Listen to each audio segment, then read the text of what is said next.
No começo parece só mais um daqueles vídeos fofos da internet. Um cara jovem, sorridente, sentado na cama, acaricia dois gatinhos pequenos. Eles miam baixinho enquanto ele os segura com cuidado, faz carinho na cabeça de um deles e até parece estar se divertindo. Nada ali parece fora do normal. Pelo contrário, tudo parece calmo, até doce. Mas então ele pega um saco plástico transparente, abre, coloca os dois gatinhos dentro e fecha com uma fita. Você começa a se perguntar o que ele está fazendo. Ele se levanta, conecta um aspirador de pó na extremidade do saco e liga o aparelho. O ar é sugado, o saco começa a encolher, os gatinhos se debatem, tentam respirar e ele só assiste, frio, sem reação, sem emoção. Quando tudo termina, ele desliga o aspirador e sai do vídeo, como se tivesse acabado de gravar qualquer coisa rotineira. Esse vídeo foi postado de propósito, e o nome por trás disso era Luca Magnotta. Luca nasceu como Eric Newman, no Canadá. A infância dele já era um caos completo. A mãe trancava ele para fora de casa enquanto fazia faxina, e num desses dias, deixou o coelhinho de estimação congelar do lado de fora até morrer. O pai, diagnosticado com esquizofrenia. Depois do divórcio, Luca foi sendo jogado de um lado para o outro. Cresceu se sentindo invisível, irrelevante. E talvez tenha prometido para si mesmo, lá no fundo, que um dia o mundo todo ia olhar para ele. Na adolescência, já dava sinais de que algo não estava certo. Foi diagnosticado com depressão e precisou tomar remédios por um tempo. Quando virou adulto, a obsessão por aparecer tomou conta. Tentou ser modelo, ator pornô, acompanhante de luxo. Mudava de nome, de estilo, de história. Se reinventava o tempo todo, principalmente na internet. Criava perfis falsos, inventava uma vida que não tinha, postava montagens toscas com celebridades, mentia sobre viagens, sobre fama, sobre tudo. Mas nada disso funcionava. Ele não tinha carisma, não tinha talento e também não tinha amigos de verdade. O que ele tinha mesmo era uma obsessão doentia por si próprio, um narcisismo tão grande que precisava de plateia, mesmo que fosse uma plateia revoltada. Quando ele postou o vídeo matando os gatinhos, achou que estava fazendo um manifesto artístico, como se fosse algum tipo de performance. Mas o que causou foi nojo, raiva, indignação. Um cara chamado Ryan criou uma página no Facebook só para tentar identificar quem era o autor daquilo. Em menos de um dia, mais de 4.000 pessoas já estavam lá, tentando caçar esse psicopata da internet. E Luca, em vez de sumir, respondeu. Postou outro vídeo, depois mais fotos. Era como se ele se alimentasse da atenção, mesmo que fosse ódio. E claro, como todo narcisista, deixou rastros. Numa das imagens, tinha um detalhe no fundo, algo que parecia proposital. Essa galera que investigava começou a analisar cada pixel. Usaram metadados das fotos, observaram roupas, móveis, reflexos. Até que chegaram nele, descobriram que Luca estava em Toronto. Mas aí veio a frustração. Mesmo com essas provas, ninguém fazia nada. A polícia não se movia. Afinal, eram só gatos, né? Eles ainda não sabiam do que ele era realmente capaz. Foi no dia 24 de maio de 2012 que tudo passou do limite. Luca marcou um encontro com Jun Lin, um estudante chinês que morava no Canadá. Os dois tinham conversado online e combinaram de se ver. Só que Jun não fazia ideia do que estava prestes a acontecer. Entrou no apartamento de Luca e não saiu mais. Ele foi amarrado numa cama e a câmera começou a gravar. O vídeo que surgiu depois é uma das coisas mais bizarras e horríveis da internet. Chamava um lunático, um picador de gelo. Nele, Luca assassina Jun com uma chave de fenda, depois corta o corpo em pedaços, comete abusos, dá partes para o próprio cachorro e ainda tira um tempo para se admirar no espelho no meio da cena. Sim, ele se olhava como se estivesse fazendo algo épico. Depois limpou o quarto, como se tivesse derrubado um copo de suco. Jogou partes do corpo no lixo, colocou o tronco numa mala e ainda teve a frieza de mandar o resto pelos correios. Mandou uma mão e um pé para sedes de partidos políticos. Outras partes foram para escolas. Na prisão, Luca finalmente teve o que queria. Foi lembrado, mas não do jeito que esperava. Em vez de tapetes vermelhos, teve grades de ferro. Em vez de fama e aplausos, virou alvo de estudos, de revolta, de repulsa. Psicólogos, criminologistas e até documentaristas passaram a usar seu nome como exemplo de tudo que pode dar errado quando o narcisismo encontra a cultura da internet. Ele virou um símbolo, não de sucesso, mas de alerta. A obsessão dele por si mesmo era tão grande que ele chegou a colecionar recortes, capturas de tela, reportagens com o próprio nome. É como se cada nova menção ao caso reforçasse sua sensação de poder. E isso, de certo modo, é o que mais assusta. Luca não matou por vingança, por dinheiro, por descontrole. Ele matou por audiência. Planejou cada passo, filmou, editou e ainda adicionou trilha sonora. O crime foi tratado como espetáculo, com ele como estrela principal. Mas no centro desse horror estava Jun Lin, um jovem gentil de 33 anos que só queria viver, estudar, crescer. Saiu da China para construir um futuro melhor no Canadá. Trabalhava, estudava, sonhava. E tudo isso foi arrancado dele por alguém que o viu apenas como objeto, como isca, como combustível para um show de horror. No tribunal, os pais de Jun mal conseguiam falar. A dor deles era um peso visível, quase insuportável. O pai, mesmo tentando manter a postura, chorava em silêncio. E a mãe, com a voz trêmula, disse que desde a morte do filho, ela parou de viver, que nada fazia mais sentido e que tudo que restava era saudade e sofrimento. E tudo isso para satisfazer o ego de um homem que só queria ser notado. Foi só aí que a polícia realmente acordou.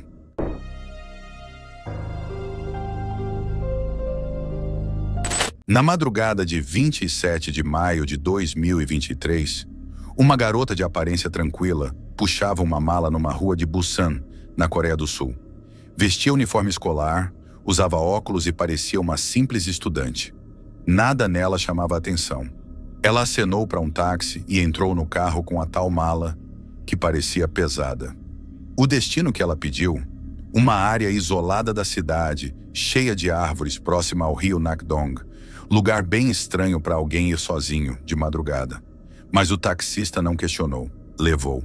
Quando chegaram, a jovem desceu, recusou ajuda com a mala e entrou sozinha na mata. O motorista achou tudo muito esquisito e, depois de dar a volta no quarteirão, resolveu passar de novo pelo local. Uns 15 minutos depois, viu a mesma garota saindo da mata, ainda com a mala, só que agora aparentemente leve. Ela chamou o mesmo táxi, sem perceber que era o mesmo motorista, e ele, já muito desconfiado, levou ela de novo, mas dessa vez ligou para a polícia. O que ninguém esperava era o que tinha dentro daquela mala. A garota, chamada Jung Yoo-jung, de 23 anos, tinha acabado de cometer um dos crimes mais chocantes da Coreia do Sul. Ela matou uma professora de inglês, esquartejou o corpo e tentou esconder os pedaços em plena madrugada. O mais assustador, tudo foi planejado nos mínimos detalhes. Jung não conhecia a vítima. Encontrou ela por meio de um aplicativo de tutores, onde procurou especificamente por professoras que morassem sozinhas. Enviou mensagens fingindo ser a mãe de uma menina de 14 anos e marcou uma aula experimental na casa da tutora. Mas quem apareceu foi a própria Jung, disfarçada de estudante, com um uniforme escolar comprado pela internet, cabelo cortado e um plano na cabeça. Ela entrou no apartamento da professora, conferiu se estava sozinha e não demorou muito para sacar uma faca e atacar. Foram várias facadas no peito e no pescoço. Depois tirou as roupas ensanguentadas, vestiu as roupas da vítima, comprou produtos de limpeza e sacos de lixo, voltou à cena, esquartejou o corpo e colocou parte dele dentro da mala. E aí, chamou o táxi. As câmeras de segurança registraram todos os movimentos dela, chegando no prédio, indo ao mercado, entrando e saindo várias vezes com a mala. Quando a polícia a abordou, ela tentou dizer que o sangue era por causa da menstruação. Depois, fingiu dor de estômago. Não colou. Foi levada ao hospital e logo ficou claro que estava mentindo. Com os restos mortais sendo encontrados na mata, a polícia prendeu Jung, que deu várias versões, todas falsas. Chegou a dizer que havia uma terceira pessoa no apartamento. Depois falou que teve uma briga, mas as evidências eram fortes demais. O histórico de pesquisa no celular dela mostrava buscas como cometer o crime perfeito, como se livrar de um corpo e como enganar a polícia. Nos meses anteriores ao crime, ela passava as tardes na biblioteca lendo obsessivamente sobre crimes reais. Também assistia a documentários e filmes com temas parecidos. Mas os investigadores deixaram claro: não foi o consumo desses conteúdos que causou o crime. O que pesou foram os traços de psicopatia identificados em exames psicológicos feitos após a prisão. Ela tirou a vida de uma pessoa por pura curiosidade. Disse isso com todas as letras. Queria saber como era matar alguém. Nada além disso. Além do plano frio, surgiram indícios de que Jung talvez quisesse assumir a identidade da vítima. Ela vestiu as roupas da professora, levou objetos pessoais dela, cortou os dedos da vítima para dificultar a identificação e, segundo rumores, seu filme favorito mostrava alguém que fazia exatamente isso. Matava para tomar o lugar da outra pessoa. Tudo isso somado deixou claro que aquilo não foi um surto. Foi premeditado. E aí veio o julgamento. No dia 24 de novembro de 2023, Jung Yoo-jung foi condenada à prisão perpétua. O tribunal não aceitou o argumento de transtorno mental. As provas eram diretas, calculadas, frias. Ela tinha planejado tudo. A compra do uniforme, o corte de cabelo, as mensagens, o crime, o descarte do corpo. Nada foi por acaso. Depois da condenação, o avô, que criou Jung desde os 6 anos, apareceu publicamente arrasado. Pediu desculpas à família da vítima, disse que falhou, que acreditava que a neta estava estudando para um concurso público, quando na verdade estava se preparando para matar. E talvez o mais assustador nisso tudo não seja nem o crime em si. É o motivo. Jung não matou por raiva, por dinheiro ou por vingança. Matou por curiosidade, para ver como era. E isso é o tipo de coisa que a gente ouve em filmes, mas que, nesse caso, aconteceu de verdade.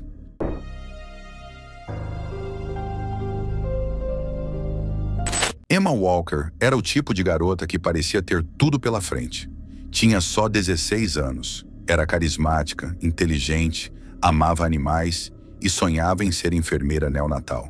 Em 2014, ela foi a única caloura a entrar para o time de líderes de torcida da Central High School, no Tennessee. Lá conheceu William Riley Gall, wide receiver do time de futebol americano, 2 anos mais velho. Tímido, educado, envolvido com a igreja. Não parecia o típico bad boy. Logo começaram a namorar e viraram o casal popular da escola, cheerleader e estrela do futebol. No começo, tudo parecia perfeito, mas com o tempo, os sinais de alerta começaram a aparecer. Riley era ciumento, possessivo, controlador. Não gostava que Emma conversasse com outras pessoas, e os amigos dela logo perceberam que algo estava errado. Ela, como muitas meninas na idade dela, não queria ouvir.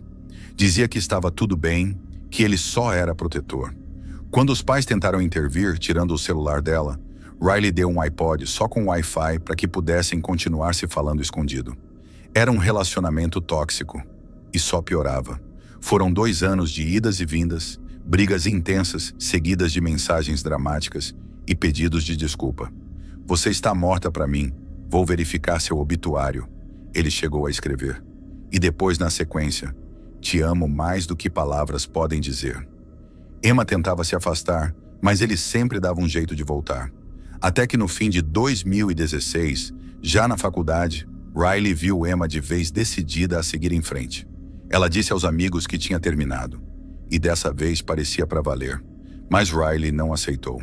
Na sexta-feira, 18 de novembro de 2016, Emma começou a receber mensagens bizarras de um número desconhecido.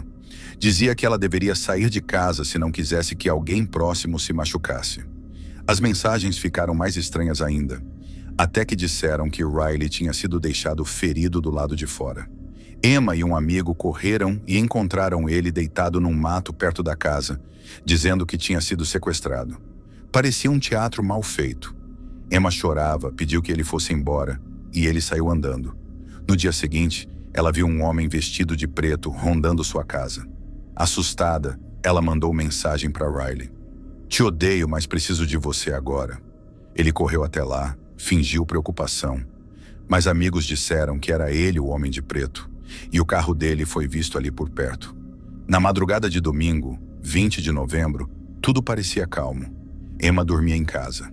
Entre 2h30 e 3 horas da manhã, 2 tiros foram disparados do lado de fora da casa dela, direto na parede do quarto. Um dos tiros atravessou a parede e atingiu Emma atrás da orelha, matando-a na hora. O outro ficou no travesseiro. Quem atirou sabia exatamente onde ela dormia. De manhã, a mãe tentou acordá-la para a escola e percebeu que Emma estava fria, sem pulso. Emma Walker, com apenas 16 anos, estava morta. A notícia abalou a cidade inteira. Vigílias foram feitas, balões foram soltos no estádio da escola e mensagens emocionadas inundaram as redes, inclusive de Riley. Ele fingia tristeza, postava mensagens dizendo que sentia saudades. Mas a polícia já tinha começado a ligar os pontos. Amigos dele contaram que, pouco antes do crime, Riley havia pego a arma do avô e falado que precisava se proteger. Também perguntava aos amigos como apagar digitais de uma arma. Depois da morte, tentou convencer esses amigos a jogar a arma no rio. Só que o plano deu errado. 2 dos amigos dele, Noah e Alex, decidiram colaborar com a polícia. Com câmeras escondidas e microfones no corpo, marcaram de encontrar Riley e gravaram tudo. O plano era ele puxar a arma para jogar fora no rio, e a polícia o pegaria na hora. Deu certo. Quando ele tirou a arma da mochila, os policiais entraram em ação. Foi preso em flagrante. O julgamento veio no ano seguinte. A defesa admitiu que Riley atirou, mas disse que foi sem querer, que ele só queria assustar Emma para que ela voltasse a falar com ele. Mas ninguém acreditou nessa história. As mensagens, o histórico, o comportamento obsessivo, os tiros certeiros, tudo indicava premeditação. No fim, ele foi condenado por assassinato em 1º grau, perseguição, posse ilegal de arma e mais. A sentença, prisão perpétua com possibilidade de liberdade condicional, só depois de 51 anos. Ele vai passar a maior parte da vida atrás das grades. Hoje, Emma Walker é lembrada não como vítima, mas como uma jovem cheia de sonhos e bondade. Sua escola criou uma bolsa de estudos em nome dela. Um quarto de hospital foi batizado com seu nome. E sua família continua mantendo viva a memória da filha. Uma lembrança constante de que amor não machuca, não controla, não ameaça. E de que ninguém é dono de ninguém.